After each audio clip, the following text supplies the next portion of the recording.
Land of America and the gateway to the West. Good morning, good evening, wherever you may be across the nation, around the world. I'm George Norrie, and welcome to Coast AM. Later tonight, those open lines, so get your fingers ready to dial up.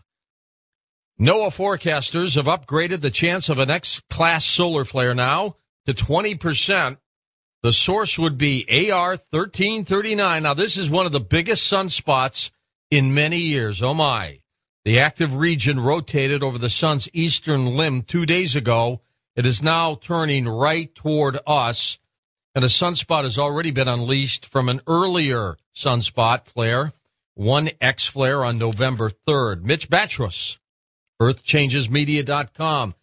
It's getting too close for comfort here, Mitch. What do you think? Well, I'll say this, George. Once again, your research is very good. A lot of people miss what you've just said. It's so I'll just add to it. Everything is absolutely correct. What they have found is that there indeed was a double CME. There were two CMEs from the same event. I went back to take a look at the video from the LASCO C2, and sure enough, there certainly are two. One is from just coming around the eastern limb of the sun. The other one is from the far side of the sun or behind the sun, and they occurred almost simultaneously. So I'm guessing that the second one came from sunspot 1319, which will be coming around in the next 12 to 24 hours. The one that you just mentioned, 1339, is indeed a very large one and did set off the X flare with that CME. So all this is occurring, definitely expecting more M-class flares. A 20%, like you mentioned, a 20% chance of X-class flare to occur within the next 24 to 72 hours. And as you know from my equation, that, of course, will roll into extreme weather here on Earth. So meteorologists have gone back to school. Your local weathermen that you have on your TV, whatever city you're in, they are going back to school being trained by NOAA with NASA influence on how to read solar weather now, and soon they're going to start utilizing solar weather as part of their daily forecast. That is a huge step. I'm so excited. It sure is. You would. Hey, what's new with EarthChangesMedia.com? Oh, we're just hammering down on this, as Cycle 24 escalates. We're really doing our research on that, and some news came out not too long ago, I think just 10 days ago, about abiotic oil. And perhaps you and I can have a little chat about that in the near future. And in short, as I'm doing my research, as I go right to the source from NASA and then back to the geologist back here on Earth, is that the source, the original source of abiotic oil, is from space dust. And that's what they're finding. And in short, George, instead of the thought of fossil fuels of millions of years, even thousands of years to make, they're saying this resupplies itself within weeks. Well, that's amazing. Okay, Mitch. Oil. Let's talk about that a little bit later on. Thanks for monitoring the X flares. Here we go. Earthquakes, by the way, have a bigger impact on health than any other natural disasters, such as floods and hurricanes, according to researchers in the United States. There are more than 1 million earthquakes of different kinds of severity around the world each year. Can you imagine that? 1 million a year? Many of the world's major cities are on fault lines, including Los Angeles, Tokyo, New York, Delhi, Shanghai, a little bit of St. Louis, putting millions of people at risk from earthquakes. In the past decade, earthquakes have caused more than 780,000 deaths. A New Zealand toddler survives on leftovers after his mother dies in their apartment. An amazing story. "Mommy, wake up," said little Shyla Silberry, telling a family friend and police who came on October 21st to the apartment that she shared with her mother, Lauren Silberry, a 28-year-old. Police talking to the little one through a little flap in the door persuaded her to climb on a chair and open a chain on the door. Shyla's uncle, Pete, says that the little girl ate lasagna, drank milk from the refrigerator, cuddled with her teddy bear, while the mother was dead for a few days. The toddler treated at a hospital, dehydration, diaper rash, now healthy. Autopsy will determine the cause of the mother's death. 6 men locked away in steel tubes for a year and a half to simulate a mission to Mars have emerged from isolation, and they're all okay. The Mars 500 project, undertaken at a Moscow institute, was intended to find out how the human mind and body could cope on a long-duration flight. The crew has now been taken away into quarantine for medical checks. Robert Zubrin, an expert on Mars, is with us. A year and a half at $8 an hour, Robert. Could you do that? Well, a lot of people can do that. In fact, people have been locked in camps in Moscow for a lot longer than 500 days in the past for other reasons. In the gulag. Yeah, that's right. But let me tell you, George, I mean, so this confirms what we already knew, but there is some very big news about Mars that people need to know. The Obama administration has canceled NASA's robotic Mars probes that were scheduled for 2016 and 2018. If this is allowed to stand, it's a huge blow. It basically ends the program that we had in place of sending a probe to Mars every 2 years. Had this going since 1994. They're ending it. And furthermore, we had agreed to do these two missions together with the Europeans, and they had offered to put up half the money. And now we're turning our back on them. We're basically stabbing them in the back. That'll probably mean they'll lose interest in collaborating with us. The fact that these other people, though, Robert, spent a year and a half testing for a Mars mission, they're not astronauts. They're just people who volunteered. Does that mean somebody's going to try to go to Mars? Well, it means that people are interested in going to Mars, but and that's certainly the case. And these, by the way, are good people. These are scientists. These are engineers. They're trying to study different things about what it'd be like doing science on the way to Mars and on Mars. So this is interesting work. But I have to say that, you know, the only real progress we've had towards Mars in the past several decades has been with the robotic probes. And for the Obama administration to wreck this program, which has been so successful, which put the rovers on Mars, which put the orbiters around Mars, which found water on Mars, you know, this is just outrageous. And really, people need to call their congressmen and say these missions must be restored. You know, NASA's human spaceflight program is a total wreck right now, but up until now, at least the robotic program was working. That's right. Now that is being wrecked. And people shouldn't stand for this. All right, Robert, thank you so much. Robert Zubrin. A 30-year-old British man has been found guilty of murder. He's going to spend the rest of his life in jail for strangling his wife. What did she do? She damaged his extensive collection of Star Wars toys. He didn't like it, so he killed her. And here's a little reminder that daylight saving time ends Saturday night into Sunday morning at 2 a.m., so turn your clocks back an hour. Remember the old saying, spring ahead, fall back before you go to sleep. And I'll be on the air, by the way, Sunday night. I best do my clock, too. Up next, Richard Freeman joins us. We're going live to the United Kingdom, where we're going to chat with him a little bit about what's going on in the world of crypto. That's next on Coast to Coast AM. One of Britain's first professional cryptozoologists, Richard Freeman's interest in unknown animals goes way back to his childhood. Richard has had a long career working with exotic animals, including having worked as a zookeeper and head curator of reptiles.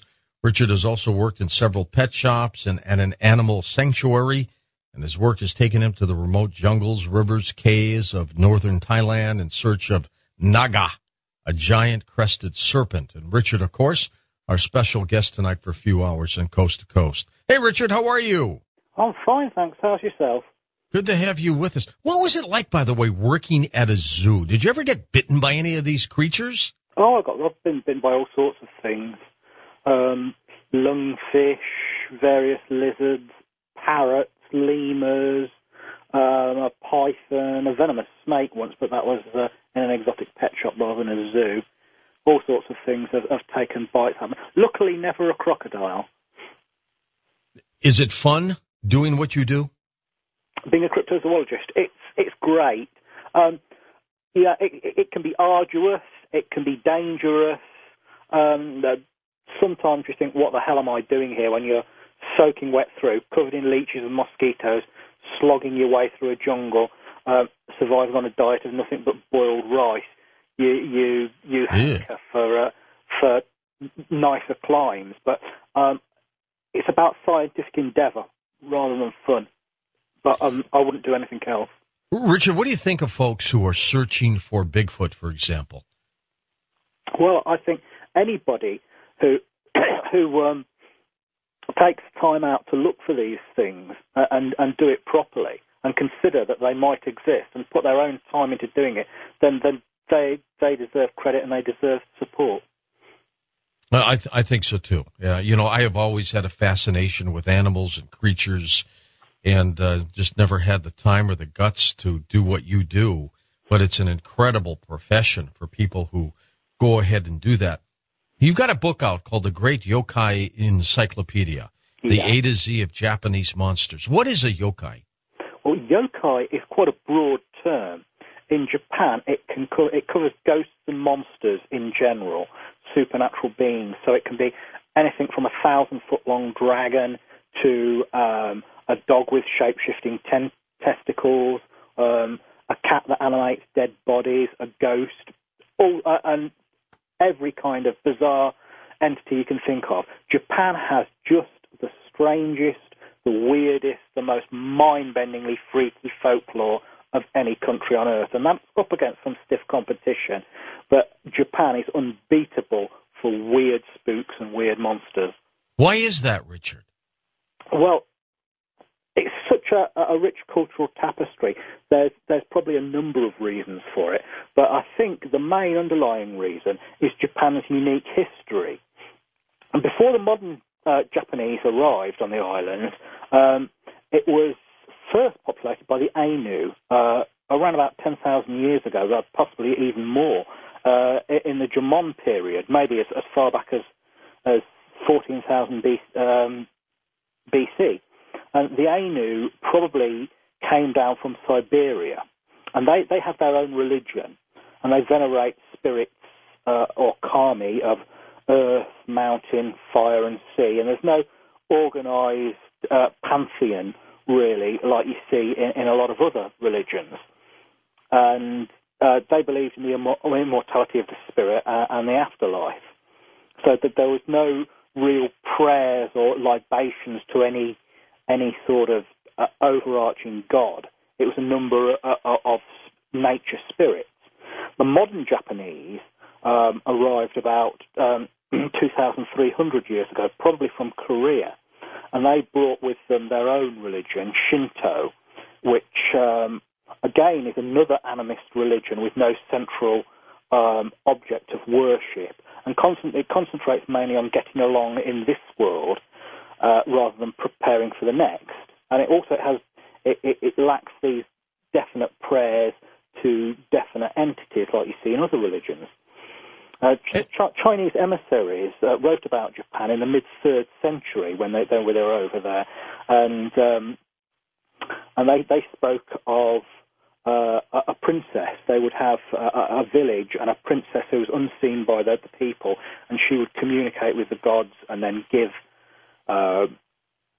their wisdom on to a priest who would then in turn give it on to the people. And then we've got, on top of that, we've got Buddhism coming in. Sure.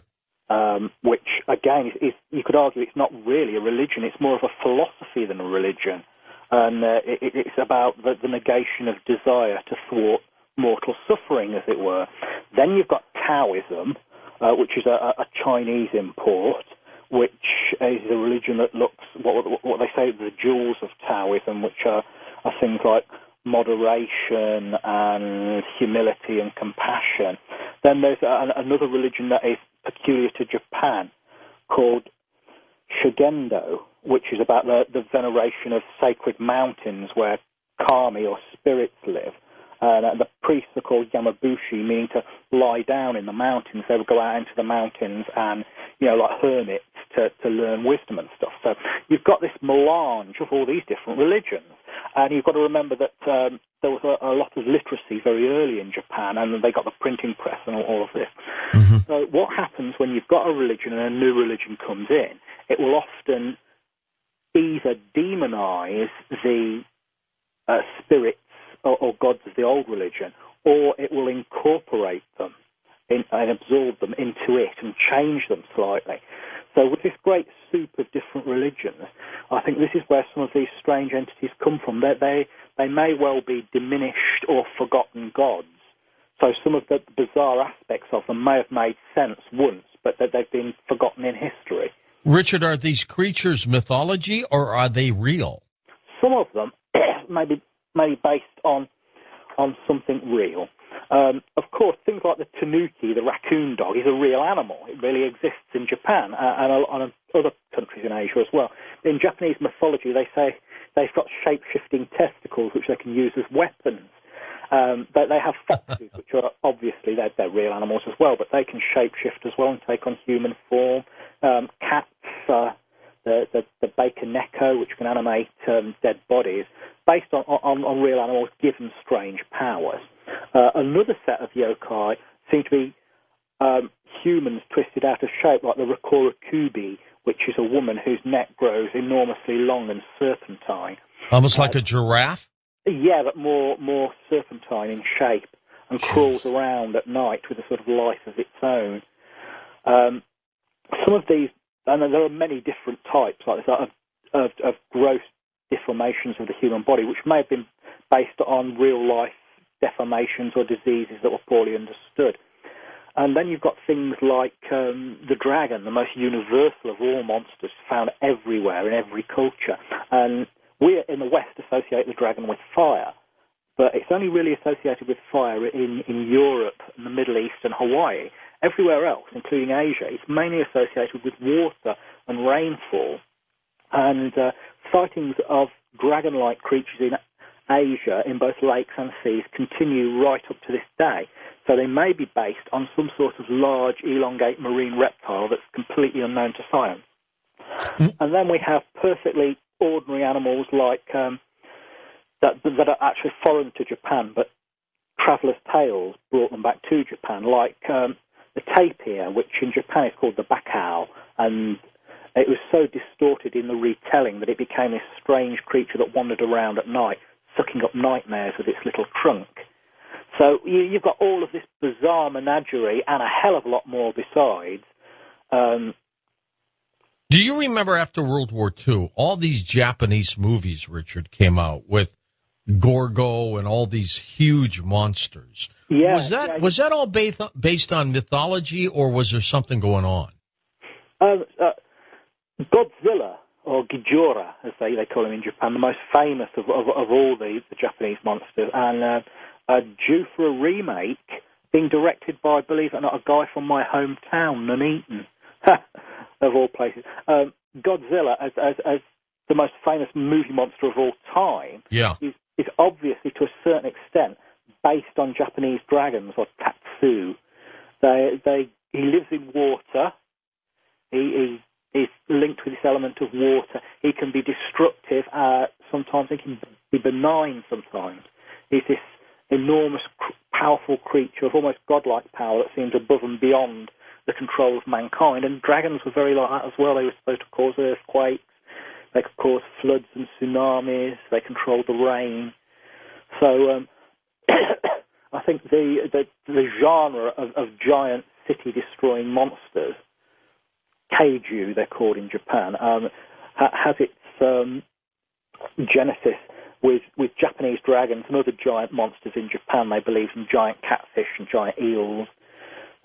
Then they had an earthquake beetle, a giant beetle that caused earthquakes as well. Was it all tied into radiation, Richard? Well, radiation, that was added on. That was after Hiroshima, and that was the 20th century twist they gave to the old legend, and Godzilla breathes radioactive fire.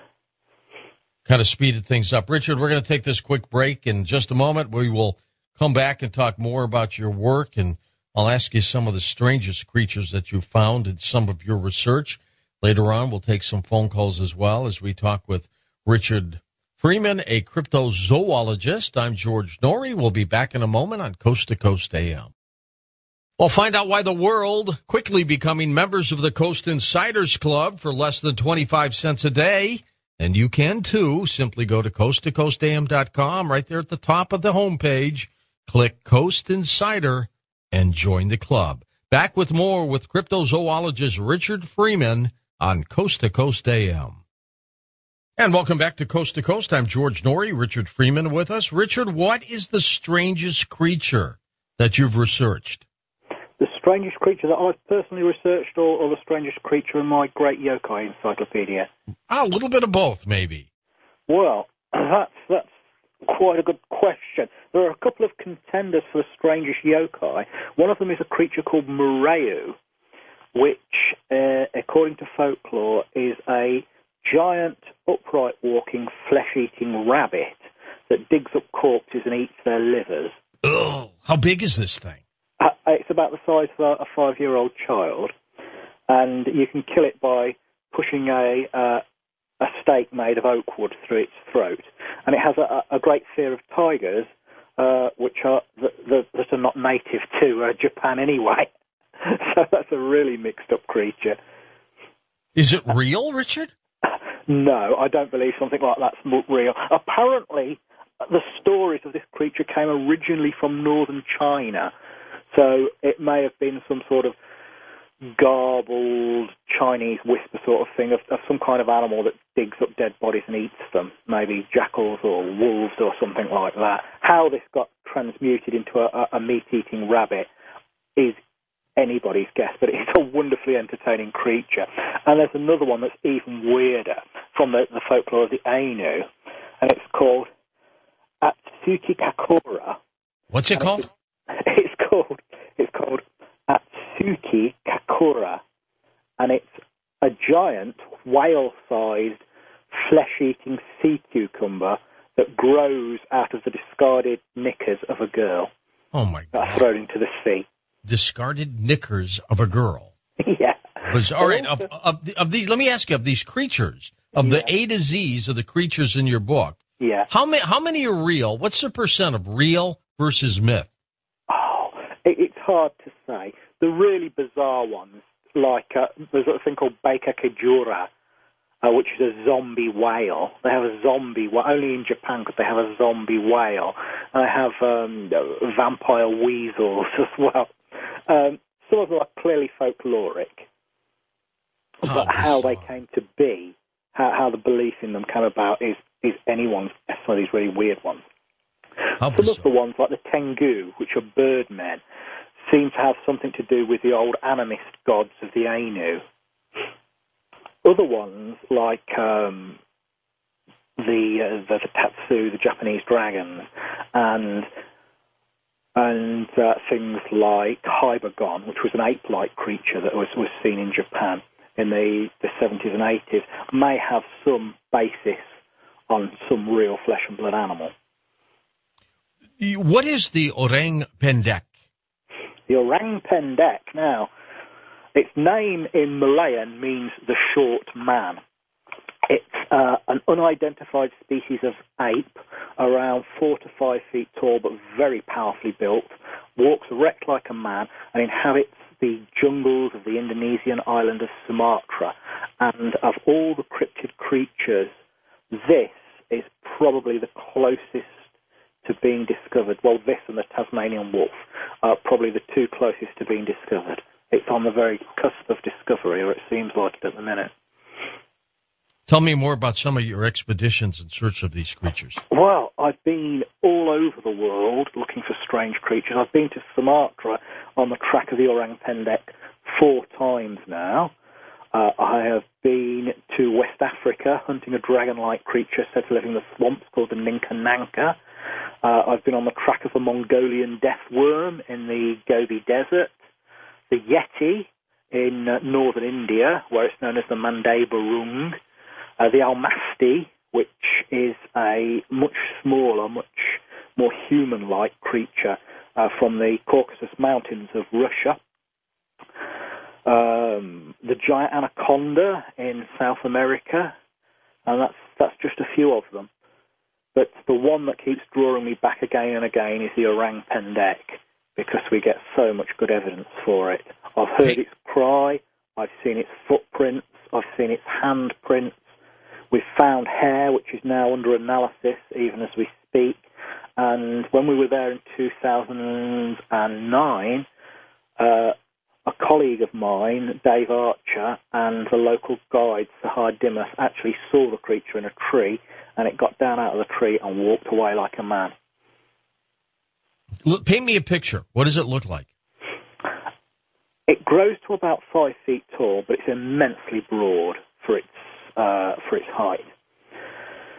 It has thick, shaggy fur, rather like a mountain gorilla, and the fur is usually black, although it can be a sort of tan colour or a honey colour as well. It's quite pot-bellied. It has fairly short legs. Its feet have a well-separated big toe, like most other apes, but they're much less prehensile, and the heel is much more human-looking. The chest and the shoulders are massive, the arms are long. The face is somewhere between a gorilla and an orangutan in its shape, but the eyes apparently are startlingly human-like. It's Amazing. Solitary, lives like orangutans. It lives solitary rather than in groups like gorillas or chimps.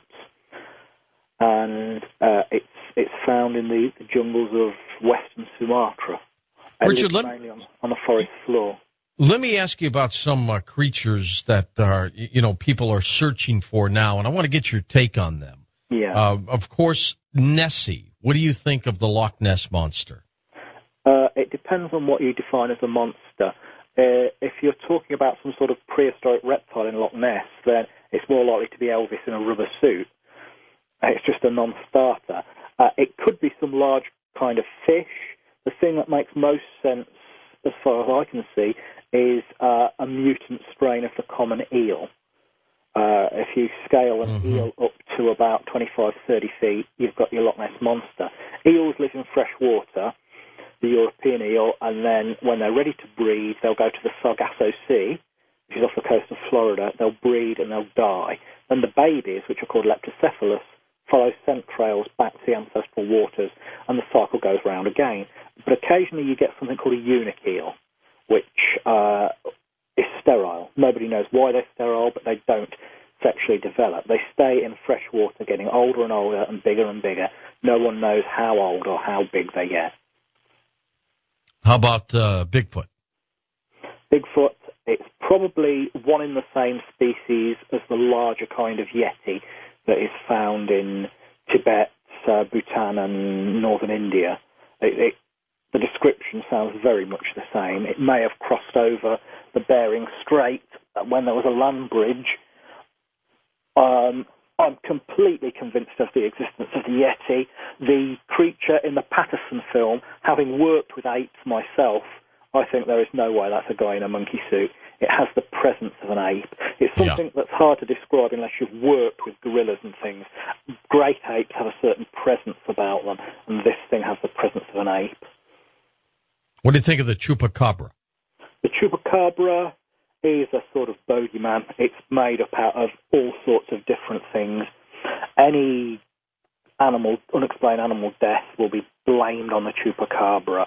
My colleague Jonathan Downs from the Centre for Fortean Zoology has studied this creature extensively. He's been out to Puerto Rico and Mexico and the southern states of the US many times on the trail of it, and he's done autopsies on alleged victims of the chupacabra, and he says what's attacking the smaller livestock, things like chickens and the small goats, are actually imported mongooses.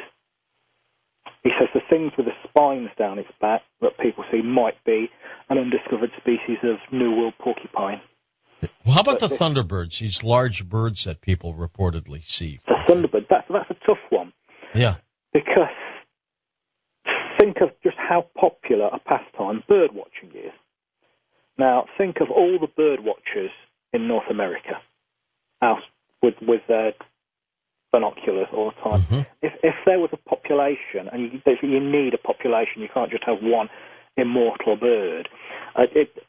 a population of birds with a wingspan of 20 to 30 feet, they would have been discovered, I think, decades ago, and probably sadly hunted into extinction. I think the original legends may have been a folk memory of the teratorns, giant New World vultures that lived till about 10,000 years ago. I would be very surprised if there's anything like that around today. I'd be delighted, but very surprised. Isn't it amazing, though, whether these creatures are real or not, the fact that so many people reportedly see these things? They're seeing something, Richard, aren't they? Something. Yeah, they're seeing something, but a lot of the time it's hard to judge when something's up in the sky just how big it is and how far away it is. I mean, there are certain stories that give you pause for thought. You think, well, what the hell's happening here? Like the Marlon Lowe story. There's a young boy called Marlon Lowe. I think he was about 7 at the time. He was in Lawndale, I think, Illinois. Yeah. I think the year was 77, if memory serves me right. And he was attacked by a huge bird in his backyard. It was taking him away, wasn't it? Yeah, it lifted him and it carried him for the best part of 100 feet before dropping him. And he was a red-headed boy, and his hair turned white with fear. So something happened to that kid. Something happened to him. But no known bird, not just in North America, but anywhere in the world, no known bird, flying bird, is strong enough to lift a boy that large off the ground. Even biggest eagles, the Philippines monkey-eating eagle, the South American harpy eagle, the biggest they can take is spider monkeys, less than half his weight. What would they have done with him? Were they going to peck him to death, eat him, drop him in the nest? It looked like a predatory attack, whatever they were. But this is one of these baffling cases. You think, yes, something happened to this kid. Obviously, something frightening happened to him because his hair wouldn't have turned white. That is amazing. Yeah, we've heard that story, and I think the mother came out and tried to swing at the bird with a broom and things like that. What a horrible feeling, huh? Mm. How'd you like to see your kid being taken away by a massive bird? Incredible story. Well, now, tell me about the Great Yokai Encyclopedia. Where do we get your book, Richard? Where's it available? Well, the Great Yokai Encyclopedia, you can pick it up. The best place to pick it up is from the CFZ website, which is www.cfz.org.uk. Or, as you pronounce it in the USA, CFZ. So www.cfz.org.uk. You can get it from there. Of all your travels, which place for you has been one of the strange places? The most wonderful, beautiful, unearthly, alien place I've been to is the Gobi Desert of Mongolia, when we were on the track of the Mongolian death worm. It's incredible. You think a desert is just sand. This isn't. It can look like, depending on where you are, it can look like an immense mirror stretching off into the distance.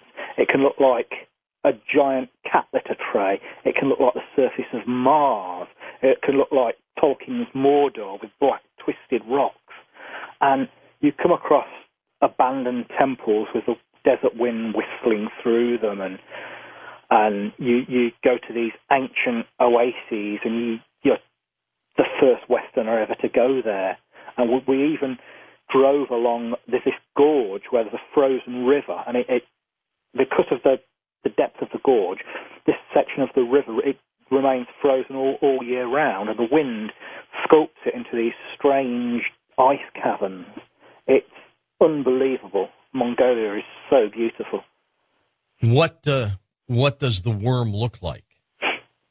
Well, if you listen to the stories by the time they reach the West, it's a creature that would make a worthy opponent for Doctor Who. It's supposed to be about 6 feet long, blood red, as thick as your leg, and it's supposed to generate great blasts of electricity which can kill full-grown camels, and it's supposed to spit a corrosive yellow saliva that acts like acid. Those are the stories we get in the West. When you actually go and talk to the nomads, and we travelled for 1,000 miles through the desert talking to the nomads, the stories they give are quite different. They say that the electricity, or throwing lightning they call it, they say that's just folklore. And they describe a creature about 2 feet long, reddy brown, scaly, shaped rather like a salami, Most of the time they just see it lying in the desert. One woman saw it crawling down a hole. Another guy saw it catching and eating a mouse. But they hold it in great terror. Now, if they come across one, a whole community will just leave. They have these circular tents called gers. And one guy told us he'd seen one when he was tending to his parents' camels as a boy. And he told his parents about him, and they packed up all their livestock in their ger and moved out of the area. They believe it's deadly poisonous and it can spit. But all the people we talked to, no one had known anyone who was actually killed by one or even saw it spitting. It just generally lies around in the desert. I think the stories of its killing powers are apocryphal. I think it's either an amphisbaena or worm lizard, which are a group of burrowing reptiles. They're not snakes, they're not lizards, they're in a little group of their own. Or it's a sand boa, which is a rather stout desert-dwelling snake. It's an unknown species, whatever it is, but there's a good analogue in Somalia, in Africa. There's a type of sand boa that lives there, and the local people call it the apris, and they believe it is so deadly that it doesn't have to bite you to kill you. You've just got to touch it and you'll fall down dead, a bit like the basilisk and the salamander in ancient European lore. But in fact, it's completely harmless. It's a constrictor. It's no threat to anything larger than a mouse. But I think something similar has happened with the death worm, whether it's a sand boa or an amphisbaena. It's had these apocryphal powers grafted onto it. You know, of these creatures are so bizarre. Have you ever come across an anaconda or anything like that? Well, we went down to Guyana in South America to look for the giant anaconda, and we went with a guy called Damon Corrie, who's the chief of the Eagle Clan Arawak tribe, and he runs this thing called First Nation Vacations, and he actually takes people off the beaten path looking for various things, be it archaeological or anthropological or zoological. And for once, we had some backing. Usually we finance these things out of our own pocket, but we were backed by a game company called Capcom when we were doing this one. And they wanted us to go in November because it was when they were releasing this new game called Monster Hunter. This was a few years back. I think it was 2007. So we went in November, which is unfortunately the dry season over there. And also they were experiencing a terrible drought, and the local people said even they didn't remember it being so hot. So they couldn't get to the very remote lakes where these giant anacondas were supposed to be. We heard some of the stories. Damon Corrie said that some tribesmen had been out hunting and they'd seen an anaconda so vast they just ran away. They were terrified of it.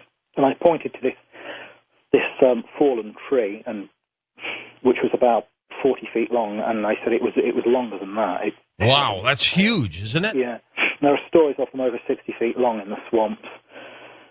Do they eat people, Richard? One that size would have no trouble eating a bull or a stallion, let alone a human being. Oh, my God. Easily devour a human being. Are they aggressive? Are they aggressive? Anacondas, they can be, yes. I've kept anacondas. They can be quite snappy, yeah. And there's in the same expedition, we heard stories about an undiscovered race of pygmies that they call the Bushmen, which are supposed to go naked in the grasslands and the forests and paint their faces red, and they're completely unrecorded. Apparently, they like to steal tobacco. Well, they can have all they want. I'll tell you, Richard, they can have all they want. The name of the book, The Great Yokai Encyclopedia, the A and Z of Japanese Monsters. Richard, thank you so much. And a little surprise. Well, up next on our Friday into Saturday morning surprise for you, the greatest story ever born and the storytellers behind it. Lionel Fanthorpe on Coast to Coast AM. Anglican priest, author, talk show host. He's one of the best. His name is Lionel Fanthorpe, and he's back on Coast to Coast AM. Hey, good morning, Lionel. How are you? Lionel Fanthorpe. Well, he's not there, so we'll have to give him a call and find out where he is. We'll get him right back for you. This is a little surprise for you, and it's even a little surprise for me, as a matter of fact, as we go live to the United Kingdom for Lionel Fanthorpe. And then later on, after Lionel's done with his great storytelling, we will have a few hours of special open lines for you. So make sure you're also part of that program if you can, and we will get all that done for you. We'll do a few little open lines for you until we get Lionel. So let's go west of the Rockies. Ryan, welcome to the show. What's going on? How you doing? I just wanted to get a UFO sighting out there that I had when I was 18. Okay, whereabouts and what happened? Well, I was sent away to a program called Wilderness Quest in Utah, and it was about, I'd say, two to 2.5 months in the desert, and we were all sitting around the fire getting ready to go on a solo night hike, but we all saw this weird light in the sky. It was going back and forth, changing directions, and then it made this huge flash of light, entered into the atmosphere, and then they canceled the night hike, and then it was, it was about 16 black fighter jets, 16? 8 black bombers, one huge radar plane, and then after that, the next day, a new guide came to the program. He said he used to work for NORAD. We had no idea what the hell he was talking about. We were all 18. And he asked us all, let me turn this down, and he asked us all about the UFO sighting. And none of us put two and two together because we didn't really know what NORAD was. But, and then the next day he was gone. We never heard from him again. We never saw him again. We had no idea who he was. And there was a huge thing in the paper about a satellite crashing. And, the guides there told us probably not to talk about it. It's probably best not to say anything about it. And do you think that's what you saw? Do you think it was a satellite or something else?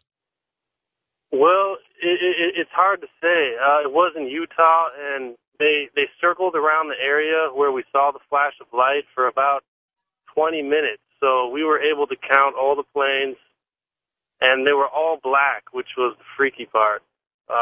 We couldn't see any logos. It was a really brightly lit moonlit night. So, well, let me tell you, Ryan, it's amazing that they would come visit you and then just disappear all of a sudden. Very strange. Okay, let's go live now to the United Kingdom. Lionel Fanthorpe's back with us. Hey, Lionel, how are you? I'm fine, thanks, George. I said, put it this way, I'm in a much better state than my telephone. I was getting live silence instead of your very pleasant and welcome voice.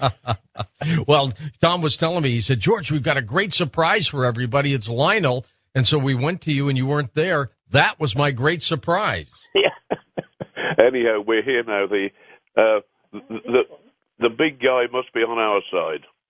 Yep, I think so, too. Hey, I understand that you and Patty are getting involved in writing a book on numerology. Yeah. I never thought you would do that. Tell me about this. Well, what we're doing is that, like every other struggling author, we are so much in the hands of our publishers. And we send them in a list of titles and say, would you like to choose one of those? Numerology wasn't even on our list, and they came back to me. They're a great company, lovely working for them, but they have their own kind of think tank, and from their think tank, there came back the request to Patricia and Lionel, hey guys, will you do a numerology? So the one that's we're working on flat out now, we've got to have the manuscript finished by Christmas, and then it'll be out in 2012, which of course itself is a rather significant time for numerologists. Now, it sure is. See, if we think of some of the ancient Hopi prophecies, where they use, the elder Red Crow, who was an extremely wise man, he takes the 2012, and of course in numerology, what the practitioners do is to add up the separate digits. So that comes to a 5 when you get the 2012, and this in the Hopi tradition, which goes back centuries and has been worked on by many very wise thinkers. This is a year of change. It's a kind of end of an age, and new things are coming. That's one of the things which numerologists look into. And in another, the strange thing about numerology we discovered, we've been researching it like beavers all the time. Well, we're coming up next week on 11-11-11. You talk about numbers, huh? Yeah, now you see, that would add up to 6, unless we put the 20 in as well. You see, if we called it 11, 11, 20, 11, so that gives us the 6 units, the 6 digits. Then we've got to put a 2 on the top, and that gives us an 8, which again has a very distinct meaning.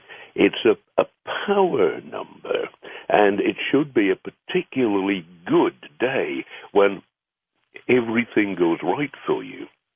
Well, let's hope so.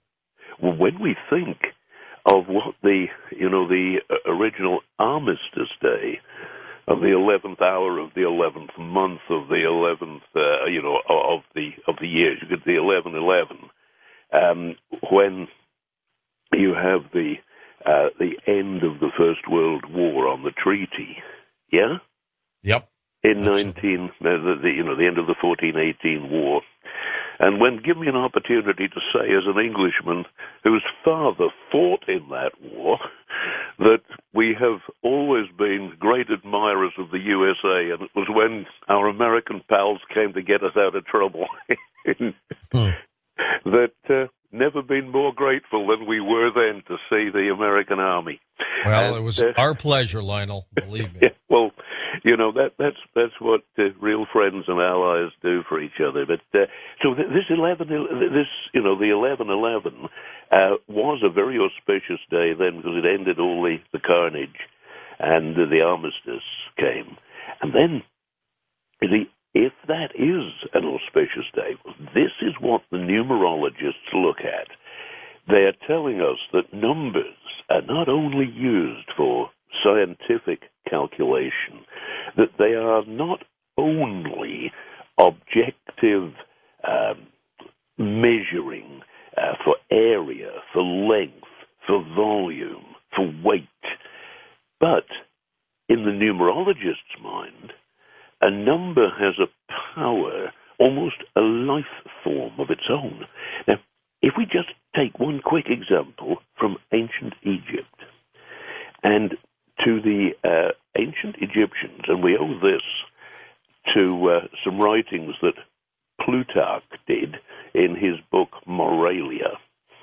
And he said, if you take the right-angled triangle, and of course we immediately think of Pythagoras, but this was the Egyptian idea of it. He said, stand a right-angled triangle on a flat base so that the hypotenuse is slanting and the upright is going straight up from that flat base. And the sides, of course, are 3 and 4 and 5. And he said, to some of the ancient Egyptian numerologists, the flat horizontal base with the 3 in it, that stood for the goddess Isis. The upright was Osiris, her husband, who was later killed by the evil god Set. And the hypotenuse of that triangle is their son, Horus, who avenges his father's death.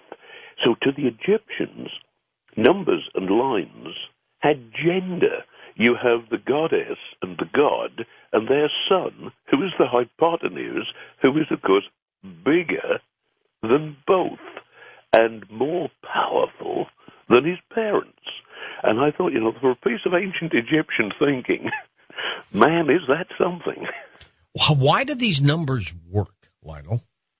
Yeah, well, this, again, to the ancient Egyptians, that numbers, there were no there were no neutral numbers. They were all either male or female, just like we think of odd and even numbers. Right. Their numbers had gender. Now, they thought of them as being alive because there was a kind of underlying a lot of the ancient Egyptian thinking. Everything had life, had animation in it. And so if you threw a projectile through the air, or if you put stones up to form a wall, the stones that you were using, the projectile that you were throwing, and the rock that you'd excavated, these things were alive. And it was almost as if, to some of the Egyptian numerologists, they had power. Now, certain numbers, and it's always been the prime numbers, the ones that will divide only by themselves in one, that the prime numbers had particular power. And we will find, even today, with some of our modern sportsmen, that an international star in any international game where the shirts are numbered will go for, if he or she can, they will go for one of the prime numbers. They would like to be, say, number 23, which is a particularly powerful prime. Really? Okay, that's interesting. Coming to your marvelous and vitally important question there, George, why do people believe that numbers have power?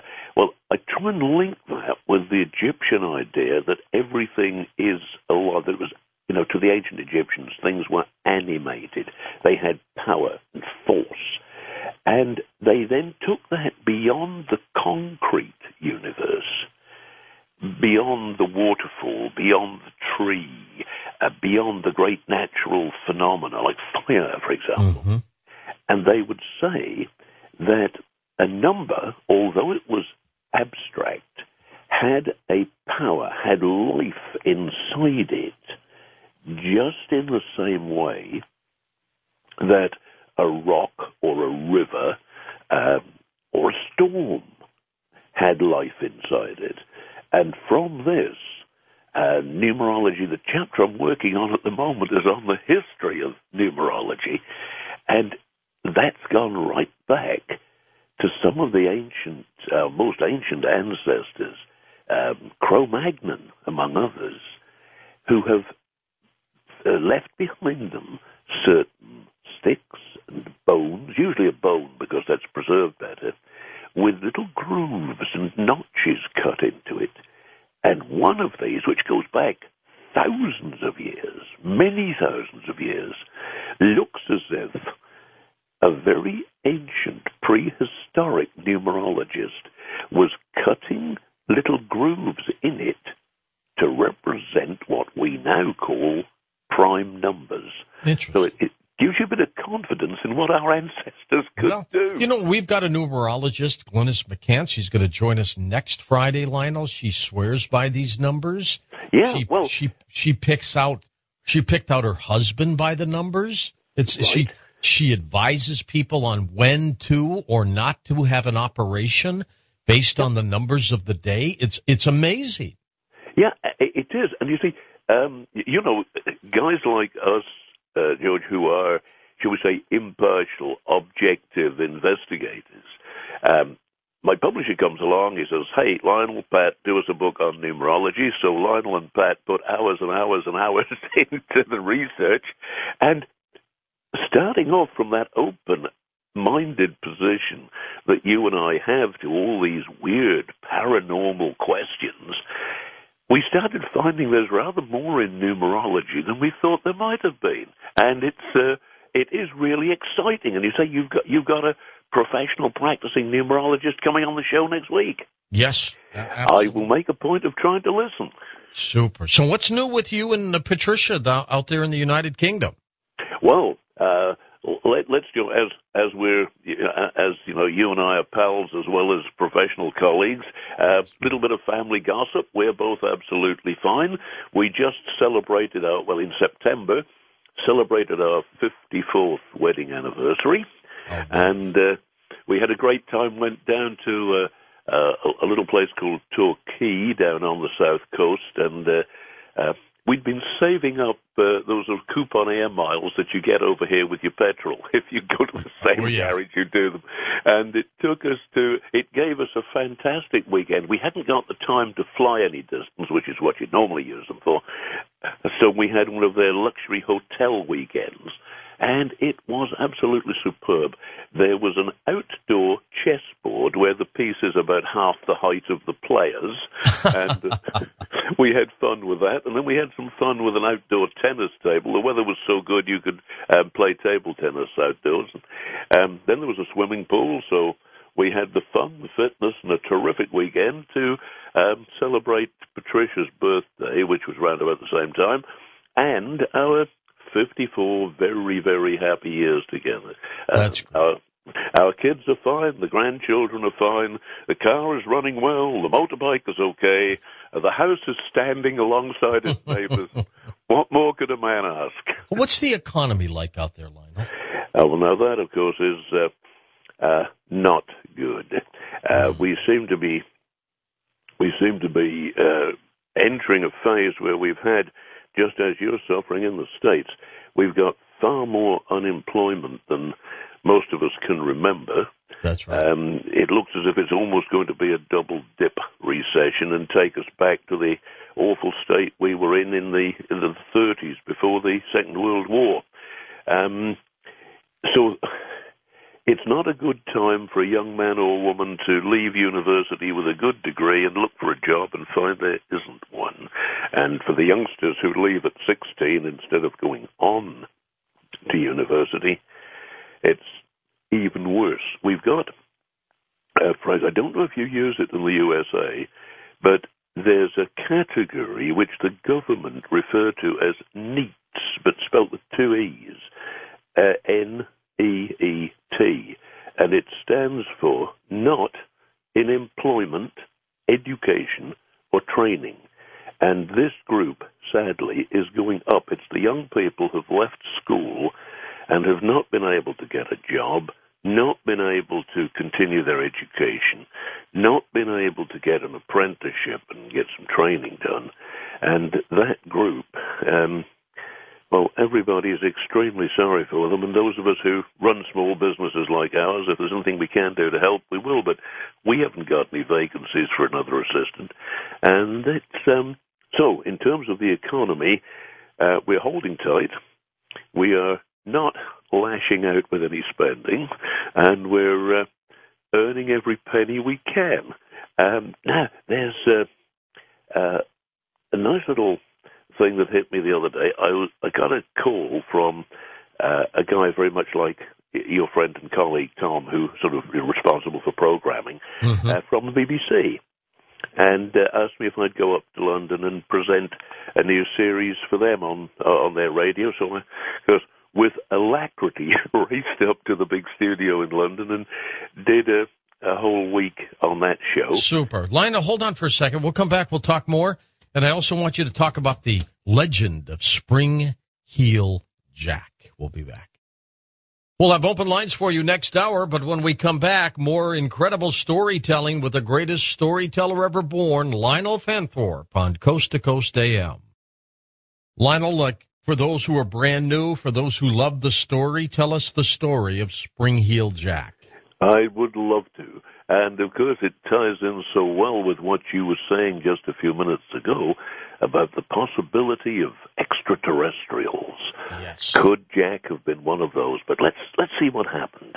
There had been a few reports, and he was always called the terror of Victorian Britain, and especially of Victorian London.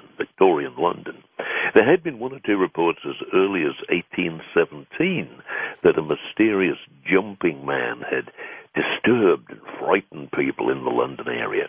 But it wasn't until the September of 1837 that Jack's first fully recorded appearance took place. And when we think back as to just how long ago that was, our good Queen Victoria had been queen just for a few months. And let's take our imaginations over to an area of London called Barnes Common. And a businessman was walking home, taking a shortcut across the common from the city to his home in the suburbs, and he saw this strange leaping figure. It didn't attack him, but he was astonished by the way it moved. It seemed to have 3 or 4 times the power to leap that even an Olympic athlete would have had. Very soon afterwards, still in the early 1830s, he attacked a London girl. It was a youngster, Polly Adams. In those days, when nearly everyone had their sort of first job, the girls particularly, got a first job in domestic service because there was no dole money, and unless you went to work as a maid or a household servant or a young gardener, there just weren't any jobs. Mm-hmm. And she was coming home from Blackheath Fair, and he attacked her. Now this time it was a real attack. He ripped away the top of her dress, and when she could get around to describing it to friends who were sympathizing and helping her, she said that the hands felt more like iron claws. And then other victims, other young girls who had been attacked by whatever Spring-Heel Jack really was, gave the same account. He was slim, very lightly built, and didn't look as if he would have been any problem in a fight for a guy like you or me. And despite being so thin, he appeared to have abnormal strength, not just in the legs, but the arms, the upper parts of his body were also very powerful. Some of the witnesses said that they had noticed, when there'd been enough light to see their attacker, that he had pointed ears. And this was a long time before Mr. Spock of Star Trek, of the Enterprise. Yeah. And then in later attacks, victims were hurt by blue and white flame that he seemed able to spit from his mouth. And some of the later victims were temporarily blinded by them. Now, another young female victim was Mary Stevens. She was a servant, and she was walking back to Lavender Hill. She'd had a few hours off and had gone home to Battersea to visit her parents. And there was a short cut which had the rather unpromising name of Cutthroat Lane. The name of the lane was a bit of a warning to anybody going that way. You're likely to get mugged down here and possibly killed. Anyway, brave little Mary Stevens was walking that way when she was seized. The attacker was tall, thin, and his arms were abnormally long. He held her, helpless, in a grip like a vice, and her screams and struggles attracted help. And you could imagine if you or I heard a girl scream for help and saw this sinister-looking object, we'd be there like a shot. Let's get the kid out of this. Exactly. And her screams and struggles, as I said, attracted help. And then we had another of Jack's trademarks. He gives a demonic laugh, bounds away, and while 2 or 3 of us are chasing the blighter, he leaps over a wall, and then, according to some witnesses, over the side of a house. Now, even allowing that it was a small house, let's say it must have been 20 feet high at the absolute minimum. Now, who can do 20 feet from a standing start? Man, I'd love him in my team. And then another piece of interesting evidence was that where he had made an attack on someone on a place like a park, he left deep footprints when the soil was soft and damp. And he'd attacked another woman in Clapham Churchyard, and those mysterious footprints were there. Now, we come to the theories about who or what he might have been. Now, if we allow for a little bit of exaggeration from the witnesses, suppose that he had been a strange but very powerful human athlete. There was a guy called Henry de la Poor Beresford, and he was the Marquis of Waterford. During his days at Eton and Oxford, he had been an outstanding rower and a very formidable boxer. So he had, from those early sporting days, the strength and coordination that would have enabled him to do at least some of Spring-Heel Jack's minor feats. But how high was he able to jump? Well, of course, he couldn't have jumped. He couldn't have jumped as a normal human being to the heights that Jack did. But a lot of people were suspicious of him. He was, should we say, in the days when he'd been at college, and it was also suggested that he might have been slightly brain damaged. He was very eccentric. He and his pals would gallop through in their carriage and throw eggs at people on the sidewalk.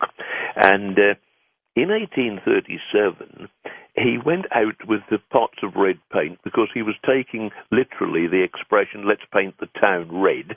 And they painted not only various buildings, but they actually painted a night watchman.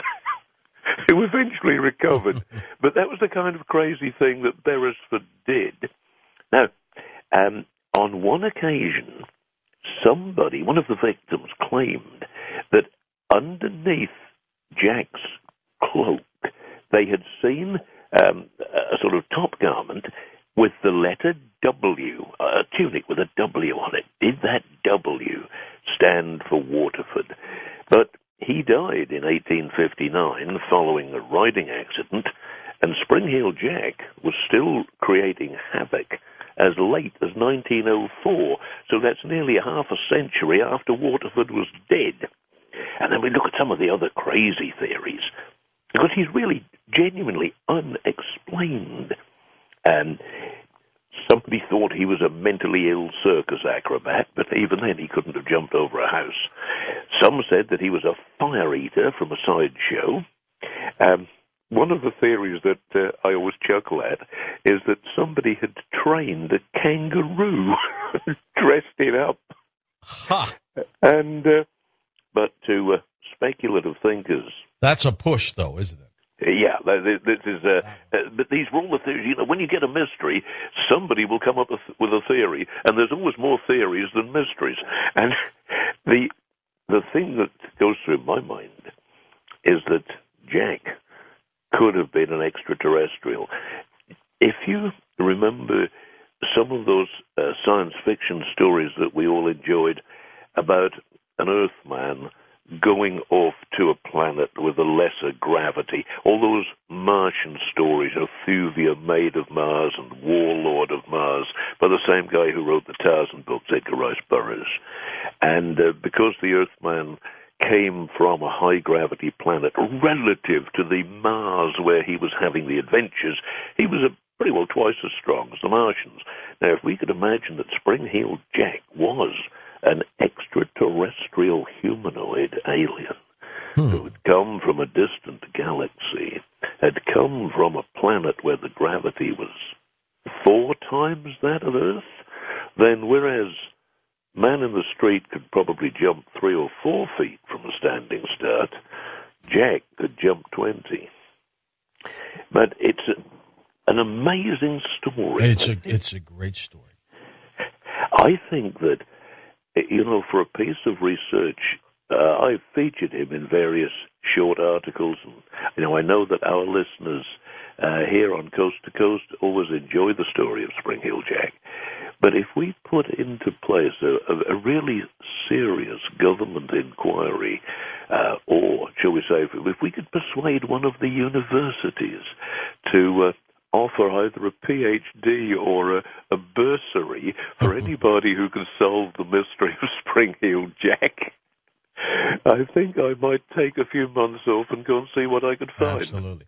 Do they still talk about the story of Jack the Ripper there? Oh, yes. Yes, Jack the Ripper has never completely faded. And the two of them were contemporaries. The Ripper murders took place at the same time when Spring-Heel Jack was being talked about and having his adventures. Now, Jack, although he caused a lot of people a lot of discomfort, was only responsible for 1 death. And again, you never know whether it was an impersonator, but on one of the Thames Islands, which was a very sad and miserable slum back in Victorian England. Poor little teenage prostitute was plying her trade on the island, and Jack picked her up and flung her into the water, and she drowned. But again, he might not have intended. He would have probably thought, well, somebody will fish her out, but nobody did. But that's the only known death for which he was responsible, whereas Jack the Ripper is normally, depending upon which researcher is looking into it, that Jack the Ripper killed 6 women, and that he was alleged, of course, the theories about him are very, very diverse. He may simply have been a mentally ill serial killer. He always attacked prostitutes. The last of his victims may have been the one that he'd been looking for, because, as you and I both know well, one of the theories was that there was a royal scandal.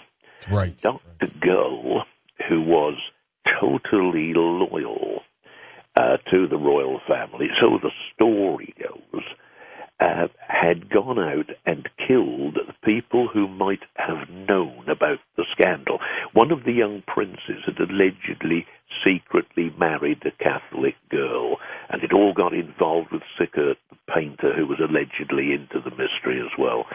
But did you hear the story, Lionel? I interviewed years ago a couple former Scotland Yard detectives. Detectives, yeah. And they thought, their theory was that Jack the Ripper was a doctor, in that he moved to St. Louis in the United States, where I am right now, by the way, and died of a heart attack. Have you ever heard that story? Well, I've come across the theory that he was a doctor, and that in those days when syphilis was the equivalent of the HIV problems that happen today. No cures. That his son had died of it, having contracted it from a lady of easy virtue, and that his doctor father was looking for the girl who had infected his son. And hence the series of murders. The other theory that he had gone over to the USA, that does tie in with a number. See, the idea of a doctor again comes back to Dr. Gull, who was the royal physician, and in that particular version, Gull's coffin, and again, it's so difficult to get the full facts. You get speculation and rumor. Gull had allegedly died after the last of the Ripper murders, and when his coffin had been examined some 30 or 40 years later, when there was another interment in the Gull family tomb, the original coffin was said, and I do emphasize that, was said to have been found containing stones. And the idea was that Gull had been apprehended for the series of murders, and the guys who got him had been part of an organization of which he was a prominent member.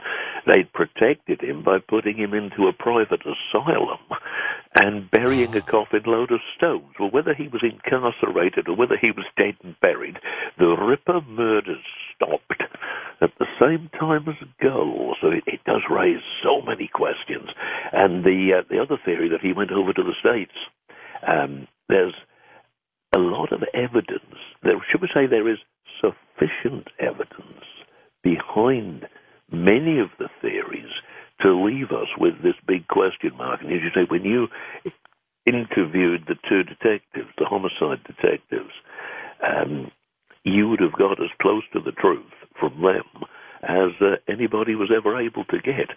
But the two together, the Jack the Ripper and Spring-Heeled Jack, totally different mysteries, but occurring in the gloom and the sinister poverty of Victorian London. Because if you were a rich Victorian, man, you had the world at your feet. And if you were a poor Victorian, you were under the world's feet. That's a good point. Have they ever, ever uncovered stories of mad scientists running around England?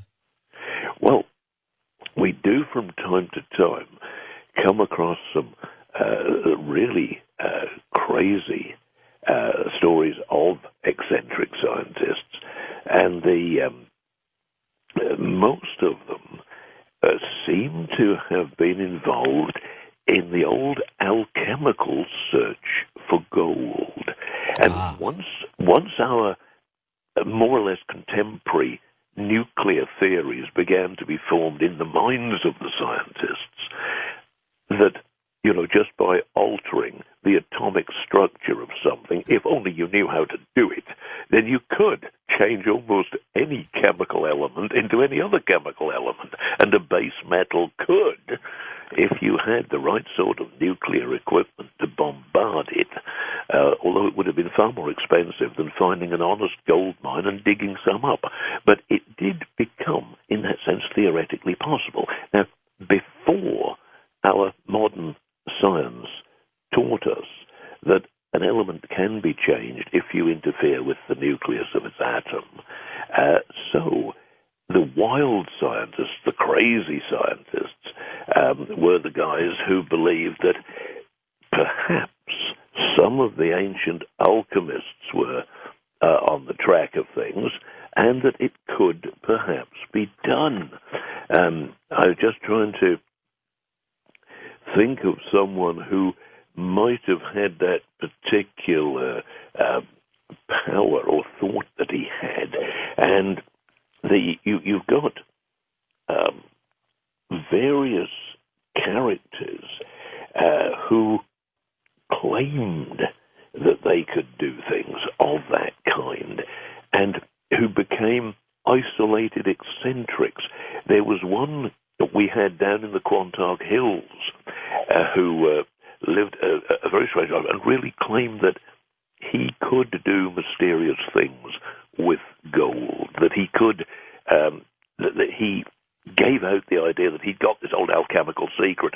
And of course, if we puzzle through that, those who claimed that they had got the power might well be sponsored by somebody who said, okay, come and make me some gold, you can live in my castle in luxury and secrecy, and then once you've shown me how to do it, we'll go 50-50 on all the gold you can make.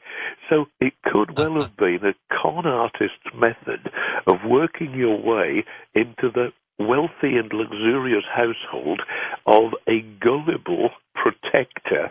And you could say, oh, nobody comes into my laboratory, only me. Well, I'm telling you what, Lionel, it's amazing. I want to thank you for being on the program tonight. Lionel Fanthorpe, our special guest, live from the United Kingdom. We'll have his website linked up for you at coasttocoastam.com. Also, don't forget, Friday, December 23rd, we will play his 'Twas the Night Before Christmas. I'll be back in a moment with Open Lines on Coast to Coast AM. Indeed, indeed. By the way, we've got open lines for you now for a couple hours, whatever meets your fancy. Stumbled across a story today. I don't know if it's real or not. I've been looking for trying to get some authenticity to it. I can't find it, but it's out of Rwanda. Listen to this. According to a scientific report filed by a team of anthropologists digging in Central Africa, up to 200 gigantic alien bodies entombed for 5 centuries have been unearthed. Upon the discovery, villagers urged people to flee, and some women fled, screaming, clutching their babies, and off they went.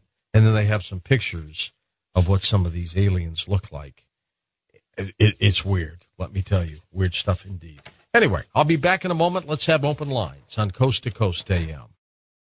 And welcome back to Coast to Coast. I'm George Norrie. By the way, if you're in the greater Los Angeles area around November 12th, for me, I've got a speaking engagement in L.A. You can go to our website to get all the pertinent information under our name, and it says George's Calendar, and just click it away. Okay, we've got open lines for you. Let's go right to the phones. West of the Rockies, we've got Lisa in Westminster, California. Hi, Lisa. Welcome to the show. Hi, George. As you know, the big banks have started imposing fees either for using your debit card or for just having an account with them. There's a big story in the past few days that says most of the banks have backed off from this. Well, they really haven't. They're also requiring either you pay the fee or you have a certain large balance, like $1,500 at all times, or you have direct deposit, which you can't do if you're self-employed or something else. It's basically a wealth test. They just don't want a small